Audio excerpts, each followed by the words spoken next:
Book 1, The Missing Princess, Part 1, Chapter 6. The men stared at Ashta in surprise. "Who are you?" asked one of the men. Angrily, Ashta swung her sword, looking at them, and the men stared at her oddly. "Hey, that's the girl from the picture in the old man's house," exclaimed the other man. "You shouldn't have come to my house and killed my grandfather," she snarled. The men looked at each other and laughed. They were still in their armor and helmets, so Ashta couldn't see their faces. "Your grandfather? Oh, you mean the old man from earlier? Hey, wait a second. If he were your grandfather, then that would make you—" "The missing princess," Ashta snarled, cutting them off. The two men looked at her and scoffed. "I was gonna say disgusting human hybrid." "Sorry, honey. I don't know anything about a missing princess. I know the story of a dead one," said one of the men, and they laughed, pulling their swords. "Come on, come with us," one of the men coaxed. Ash smirked, taking a step back, and glanced at Lashana. Nervously, Lashana nodded, pulling her bowstring, as she quickly came out from behind the tree. Precisely, she aimed and let the arrow fly. Surprisingly, the arrow sunk into one of the men's chests, and he snarled as he grabbed at the arrow. "Craven!" exclaimed the other man. "You must be Davin," snarled Ashta, and Davin looked at her angrily. "You will pay for that, bitch!" he snarled, running at Ashta, and without hesitation, she ran at him. Swiftly, Ashta spun in a circle, slamming her sword's blade on the ground, and the earth quaked beneath them. Davin halted. Suddenly, a rocky jail formed around Davin and trapped him. Ashta fell to her backside and dropped her sword. He clawed angrily at Ashta through the open spaces between the rocks, snarling and growling. "How did you do this, witch?" he demanded, looking at his prison. Ashta smiled, jumping to her feet, and picked up her sword. She saw Lashana from the corner of her eye and turned toward her. Kralin was laying on the ground, not moving, and Lashana was poking him with the end of her bow. Ashta turned her attention back to Davin and raised her sword. "Why did you kill my grandfather?" she snarled, pointing the sword at his chest. "That was his punishment for leaving the land of the kingdoms, and it'll be your fate as well," Davin said angrily with wild eyes. "Let me out of here so I can take you to the queen," he snarled. Ashta studied the armor man for a moment and decided he must be a Selvin because he said the queen. She didn't think twice and pushed the sword slowly into Davin's chest. To her understanding, the Selvins were ruled by their queen, and the Slayers were led by their king. "This is for coming into my home, and this," she said, twisting the sword, "this is for killing my only family I ever had," Ashta cried, twisting the blade in a complete circle and pulled it out of the man's chest. He gasped for air, and Ashta stabbed him again. When he pulled the sword back, Davin fell to the ground, gasping for his last breath of air. "And that last part was for calling me a bitch," she snarled, wiping the blade on her pant leg. "Ashta!" Lashana screamed, and Ashta looked up, placing the sword on her back. "Lashana!" called Ashta, running towards her friend's voice. "Stop squirming!" Ashta heard Kralin growl. She couldn't see them, but she knew how to follow sound to get to somebody. "Ashta!" Lashana screamed her name, and Ashta sprinted through the trees. At that moment, Ashta saw Kralin had a firm grip on Lashana as he dragged her through the forest. "Let her go!" growled Ashta, approaching. Kralin looked at her with wild, angry eyes and snarled at her. "What did you do to my brother?" Ashta held out her arms and pointed her hands down as she looked at him confidently. "You will see him very soon," she said, bringing her hands in front of her. Kralin grabbed Lashana's neck and held her in front of him like she was a shield.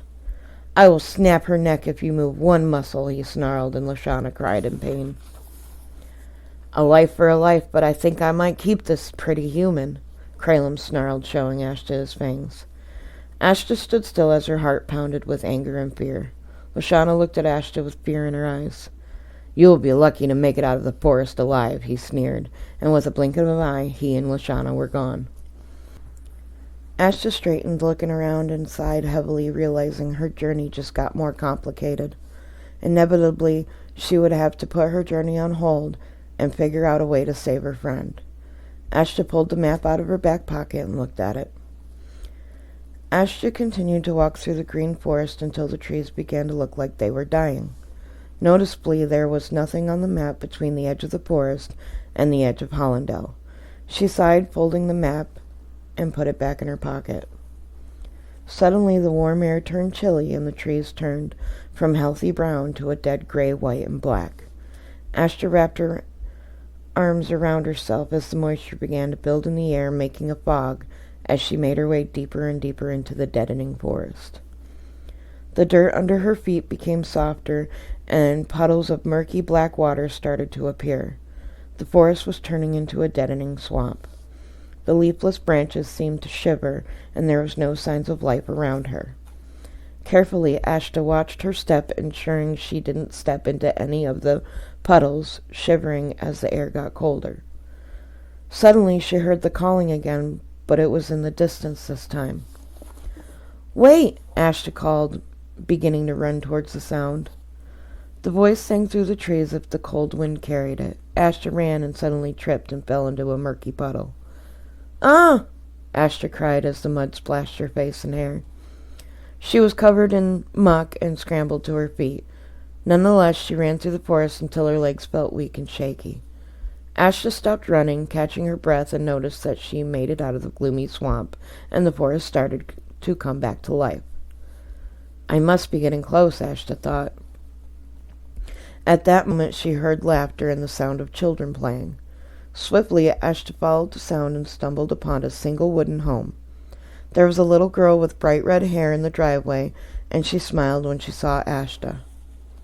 "Mama, who is she?" the little girl asked, a woman standing beside her. The woman looked at her daughter and then looked at Ashta. The woman had shoulder-length brown hair, sparkling hazel eyes, and a welcoming smile. "I don't know. Maybe we should go talk to her," the woman gently said, looking at the little girl. The girl smiled, nodding, and the woman turned to Ashta. "Hello. We will not harm you. My name is Emma, and this is my family," she said, gesturing to the people around her house. Emma picked her daughter up and carried her toward Ashta. At that moment, Ashta froze. She didn't know if she could trust these people when they found out who she really was. Emma saw Ashta's hesitation and smiled at her softly, slowing her pace. "It's okay. Are you human? My husband is human. He was lost in the swamp of sadness when I found him," Emma said calmly, and Ashta looked at her for a moment with unsure eyes. "My name is Ashta, and no, I'm not a human," she finally said, and the little girl looked up at her mother. "Mama, is she the missing princess from the story?" she whispered, and Emma looked at her daughter.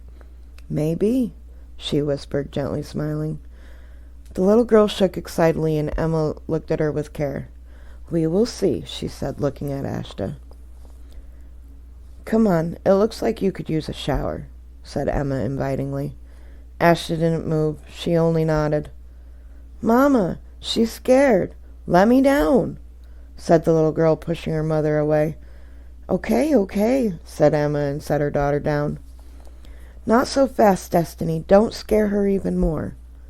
Destiny ignored her mother, bouncing happily over to Ashta and held out her tiny hand. The little one must have been about 5 years old, and Ashta thought she was adorable. "Come with me. I'll show you where I take my bath," said Destiny. Obediently, Ashta nodded and swallowed hard, taking the little girl's hand.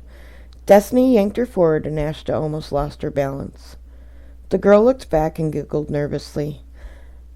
"I'm sorry about that. I'm still working on my new power." Ashta smiled and nodded. They walked up towards the house, and Destiny took Ashta closer to her mother. Emma studied Ashta for a moment and then smiled. "Wow, you look like your mother. You are the missing princess," she said as Ashta looked at Emma, blinking a couple of times. "You knew my mother?" Ashta asked in surprise, and Emma sighed. "Just from the pictures that are on display in the castle in Tatum.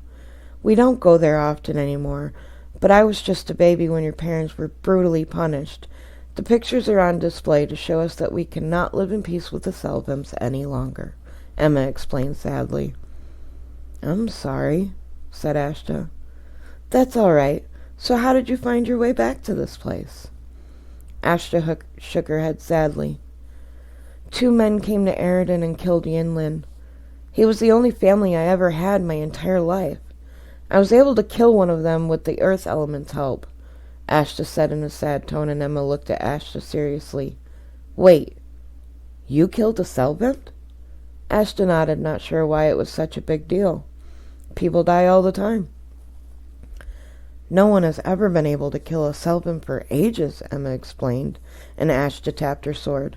I killed him with this, she said, and Emma looked at the sword's handle. That's your father's sword, she explained, studying the handle, and Ashta looked at the woman in surprise. How do you know that? Because there's a picture of him when he was younger and he had that sword at his side. It's in the museum. It disappeared the day that you did. Ashta looked at her. Why don't you get cleaned up and we can discuss this further, Emma suggested, and Ashta agreed. She was ready to wash off all the murky mud. Destiny led Ashta to the bathroom. Ashta was relieved to have found somebody kind enough along her journey to help her out. Ashta let her thoughts roll around in her head as she watched the murky mud off her body and out of her hair. Maybe Emma could help her try to locate Lashana. Perhaps she would know where the Selvent had taken her.